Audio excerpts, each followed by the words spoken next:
Next game up, Michigan State going to Lincoln, Nebraska. 4 Eastern, FS1. Nebraska favored by 10.5 here. All right. For Nebraska, this is kind of the next step sort of win. If you're going to get to where you want to go in Matt Rule year 3, what did we say post Michigan? The close loss hurts and it feels familiar, but like Nebraska's taking the proper steps with the close losses being to the upper class of the Big Ten. So if it's going to be that way where you are playing close with the upper class, you got to beat the middle class of the Big Ten. And I think Michigan State, based on their roster and based on what they have at quarterback and based on their head coach, I think they're kind of in that middle tier of the Big Ten right now. Now, the Michigan State part of this is interesting. The schedule for them sucks, in a word. Got to go to Indiana, so got to play Michigan, got to play Penn State, got to play Iowa. They're at Minnesota in there just for good measure. You look at the rest of the schedule like, hey, if you want to make a bowl game if you're Michigan State, you kind of got to have one of these games or a game against Maryland or so on and so forth. So bowl eligibility would take a nice little boost here for Michigan State if you can win this game. Dylan Raiola, man, it's all about you. People talking down on you about the Pat Mahomes cosplay and the mannerisms and whatnot. Like, I hear all that. I laugh at it. Go be Pat Mahomes in this spot.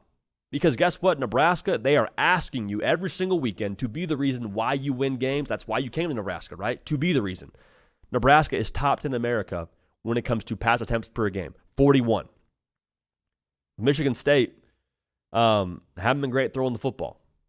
The reason being, if Dylan Raiola, or the reason why I mentioned that, if Dylan Raiola is on his P's and Q's and he's dialed in, you would think there's explosives. You would think there's points for Nebraska. If and when that happens, guess what, Michigan State, you can't play your style of ball anymore. You have to throw the football. You can't be 57% run like you have been on the year.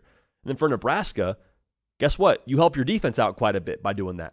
Because the defense for Nebraska over the course of this season hasn't been great against the run. Now, the numbers against the run for Nebraska are a little bit skewed because you have that Michigan data point in there where they ran for 286. So I don't think it's nearly as bad as the numbers indicate. But still, you don't want to have to ask a lot of your run defense in this spot. You'd rather your top defense on the back end in America, when it comes to what they've been defending the pass, they're best in America when it comes to yards per pass allowed.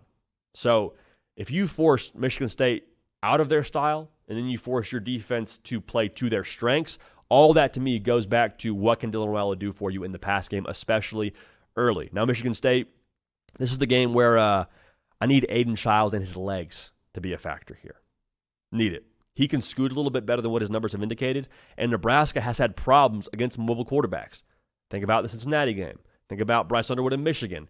I would really do my best if I am Michigan State to involve the quarterback run, especially early. If we can create some offense that way, that would be, I think, a path to keeping this thing close in the fourth quarter with it being a double-digit spread favoring Nebraska.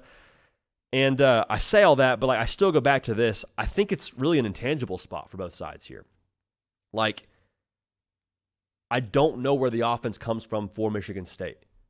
With that being said, I would think that you would have to get a letdown of sorts from Nebraska on the defensive side. Why would there be a letdown? Because you're not consistent. Why are you not consistent? Because the culture from Matt Rule in year 3 seems to still be trying to take shape. Again, that's the story you're telling yourself if Nebraska goes into this spot and allows some explosives and allows an offensive output from Michigan State that, quite frankly, they shouldn't have here. So for Michigan State now, kind of scrappy, right? It's kind of the calling card you've had to this point under Aiden Childs, under that whole offensive approach. Like, even against USC, they fought back and made that thing a little bit interesting in the fourth quarter. Can you do that again here on the road against a team in Nebraska that's trying to take that next step? I'm going to go back to what I think is true. I think that Nebraska's better coached. I think Nebraska has the better roster. I think Nebraska has the better quarterback. I'm going to trust Nebraska here to look like a year 3 Matt Rule team. So I'll take Nebraska to win. I'll take Nebraska to cover. I think we see the Matt Rule traits show up here in a big spot for them in this way. So I'll take Nebraska at home, covering 10.5, and setting themselves up now for an exciting October for the Huskers. I'll leave it at that. But Nebraska wins, Nebraska covers, and Dylan Raiola looks the part.